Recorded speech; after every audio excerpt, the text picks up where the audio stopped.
Stop the Endicott battery incinerator. Future plans. What are the future plans? Did they give us any hints about what's going on here? Yes, they did give us some hints. Let's look and see what kind of hints they gave us. I live on donations and grants, and I do public service work full time. I have about $500 of expenses that I can't pay this month. So I really need your help, friends. If you appreciate my work, if you appreciated this video, if you appreciate the research, the deep research that I do, you appreciate these videos that I do and have done, and here's what I've done with my life for the past 10 years. Bill Huston's fracking resume. Just go look that up. You're going to see I've done a lot of stuff, including some local work. I mean, I did a lot of state level work, but I did a lot of local work, including, we fought that Speedies permit in Endicott for about 4 years. So Google Bill Huston's fracking resume, and if you can, tinyurl.com/donate to Bill Huston. Donations are appreciated in any amount. So, I mean, my observation is that everything about this deal kind of stinks. It stinks that Imperium is a no-show. It seems to be a boondoggle. They're throwing the state officials are throwing all this money at Imperium. Where's the battery manufacturing? It's a boondoggle. It's vaporware. It's smoke and mirrors. What's on the fast track is the waste treatment plant. That's what's on the fast track. So, and this is being promoted by all the local government officials: Jason Garner, Governor Cuomo, Donna Lupardo, Fred Akshar. He loves the incinerator. Mayor Bertoni. Everybody loves the incinerator. They've all gotten on these press releases. I want to give them the benefit of the doubt that maybe they didn't know what this thing was about when they signed on to this thing. Maybe they didn't think it through. That's possible. Maybe they were sold a bill of goods. Maybe they were sold this thing in conjunction with it being manufacturing. That seems to be the case. But we need to see some action from you government officials out there. Jason Garner, John Bertoni, Donna Lupardo, you got to get on the stick here, and you got to help us out, and you got to slow this thing down. And it's okay that you changed your mind based on new information. That's okay. We're going to be there to give you this information to help you do the right thing. But you got to do the right thing. You can't just sit back and rest on your laurels and expect, that people just vote for Democrats just because.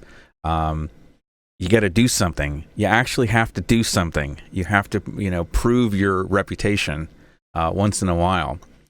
DEC is being especially sloppy, I would say, in this case, with getting us the public records down to the library. That didn't happen in a timely manner, and I think that's why we got a month. They said they were giving us 15 days, but it looks like we actually got a month because they didn't get the records in to the library until a week ago.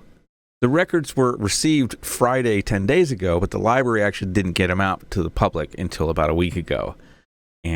But if you keep on watching this show, you are going to get a chance to actually download and look at these documents without driving to the library, because I made them available. God knows why the DEC can't make them available, on the internet. Isn't Endicott the birthplace of the mainframe computer and the birthplace of the personal PC, and we can't get stuff on the internet? Some basic documents from the DEC. So, unfortunately, DEC is acting typical.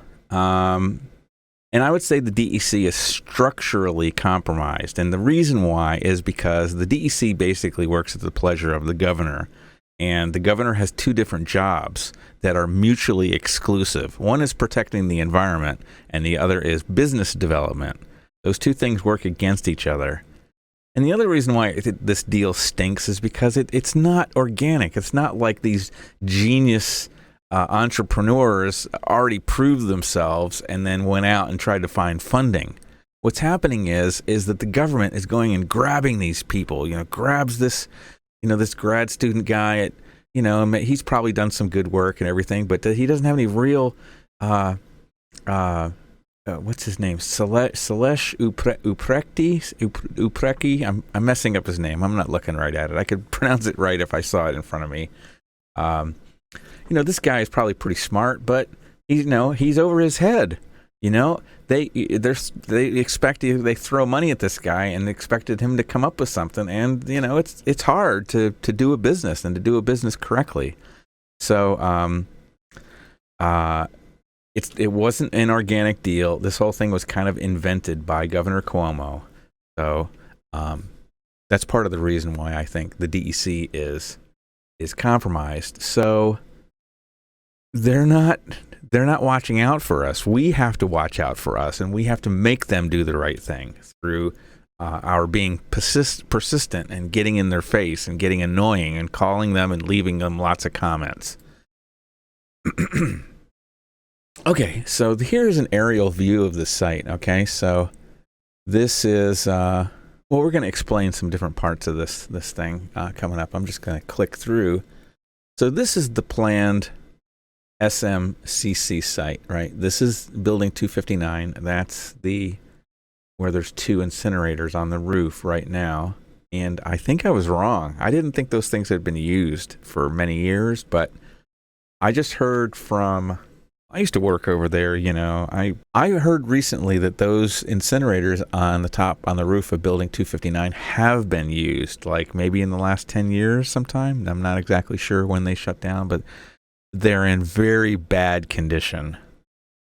Rusty, falling apart, inoperable quite a bit. And then down here, this is Franklin Street right here. So this is just a building. They used to use it for chemical storage for the waste treatment facility. This is all the waste treatment facility here. Let me see if I can get this thing going. All right. So this is building 259 right here. And then this is this storage facility right there. And they're going to be bringing the batteries in, storing them here, discharging them. And then once they're discharged and stored, they bring them up to here for their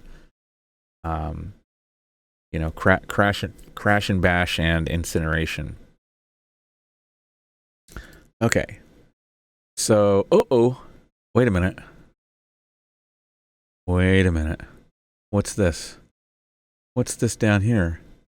Is that a NYSEG substation? Is that a NYSEG? Yes, it is a NYSEG substation. And wait a minute, they're placing the NYSEG, they're placing the battery storage facility right next to the NYSEG substation. What could go wrong? Can anybody think of something? Maybe like a big fire? How would a big fire affect the NYSEG substation? I don't know. That's kind of critical infrastructure. I'm not sure that's the best place to locate that storage facility. And I wonder if they cleared it with NYSEG. Wouldn't that be interesting? So what we got over here is there's a storage tank farm over there by they call this side Clark Street over here. And I think this is maybe Odell going this way. I forget. But so this is Oak Hill. There's the railroad tracks. And that's an internal driveway. And here's Franklin Street. This whole area inside the green is part of this waste.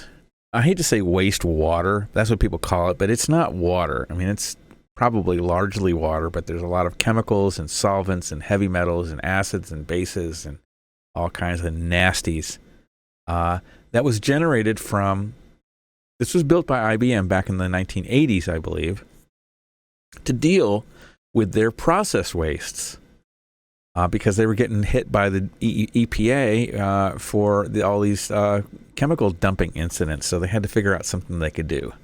So they built this facility, and there's several very coarse, very large-scale processes here that they use to, they alter the pH. They have a biodigester, alter the pH. They do some like a chelation kind of a process there to pull out some of the metals, precipitate out, and then they take the rest and dump it into the river. And this operated for, for 20, 30, 40 years. Let's say it was built in 1980, let's say 90, 2000, 2010, 20. So probably nearly 40 years this thing was in operation or more. And here's some news. If you live in Endicott, you might not even know this. It's probably getting around right now, but I haven't ever read this, seen this in the newspaper. But most of this facility is shut down now. And this just happened. October, November, they turned off a lot of, most of the internal services that they provide to people. Lots of the internal services. Like, I'll give you an example, deionized water. Well, guess what? Most of the manufacturing rely upon deionized water. That's a major problem for the companies that are still there, like BAE. They've been shutting down. October, November, they shut down much of the plant. And because they shut down deionized water, which was heavily used by this waste treatment facility, they had to shut down the waste treatment facility. So God knows what BAE is doing with their chemical wastes right now for their processes. How are they getting rid of it? I don't know. Oh, wait, that's not BAE. BAE is over. BAE is over here. I'm sorry. I don't know what building that is. That's 258, maybe? Anyway. So shutting down this whole plant, because this plant requires, this waste treatment plant, this thing requires massive amounts of flows to keep it in operation. If the flows dwindle down, and this is one of their motivations, I understand, of why they are bringing the leachate trucks here, is to keep the flow volumes up so they could keep this plant in operation. Okay, so friends, once again, this is the end of this segment. Getting close to the end of this segment, I just want to remind everybody that if you want to defeat this incinerator, this chemical incinerator in downtown Endicott, it's going to require all of us. It's going to require passionate people to dig into these materials. I can't do this on my own. I need help from all of you. And so we need to get involved, and we need to call up and write letters and write comments and demand certain things, including we want a public hearing. We want a full Type 1 seeker review with an environmental impact statement. We want the DEC to invoke Commissioner Policy 29 on environmental justice and permitting, because this is a very poor community, and it's a community largely of immigrants and people of color. And it's always been a community of immigrants. It used to be European immigrants from Poland and largely from Italy. And now we have largely Asians and people of African descent. And there's lots of Arab people here, too, people of Arab descent. All kinds of people are coming here now. So the shape of the community is different, but it always has been largely a community of immigrants. So, and we think it's a good idea that they raise the stack height to the level of the surrounding hills. We want an ambient air test, and we basically want you to prove to this community that you're not going to cause us harm, and we haven't seen sufficient proof of that right now. More details are on my blog, the Bill Huston Podcast blog. Just Google search for that. Thank you for watching. We got lots more to cover here. Don't tune out just yet if you want to hang in there. I'm just going to be doing little segments. This is one segment. I'm going to produce these as individual clips that you can share on Twitter and that you can share on Facebook over there. And please be sure to thumbs up this video. Go actually to the YouTube channel, thumbs up, and subscribe to the Bill Huston Podcast. It really helps me if you subscribe to the show.